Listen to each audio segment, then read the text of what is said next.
Hello అండి. ఈరోజు మా కాలనీ వినాయకుడి నిమజ్జనం. సో, మా కాలనీ వాళ్ళందరం కలిసి వినాయకుడి నిమజ్జనం కోసం మా ఊరి చెరువు దగ్గరికి వచ్చాం. సో, ఇప్పుడు టైము 2:30 అవుతుంది. అంటే మంగళవారం స్టార్ట్ అయిపోయింది. చాలా బాగా ఎంజాయ్ చేసాం. 9 రోజులు మనతో పూజలు అందుకొని దేవుడు వెళ్ళిపోతుంటే చాలా బాధగా ఉంటుంది కదా. మాకైతే చాలా బాధేసింది.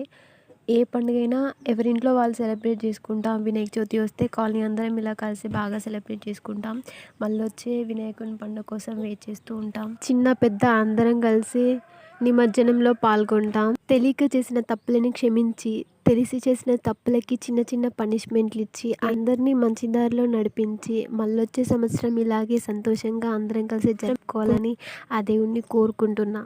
ఫైనల్లీ సక్సెస్ఫుల్గా అందరం కలిసి నిమజ్జనం కంప్లీట్ చేసాం. నిమజ్జనం కంప్లీట్ చేసి ఇంటికి వెళ్ళేసరికి 4:30 అయింది మార్నింగ్.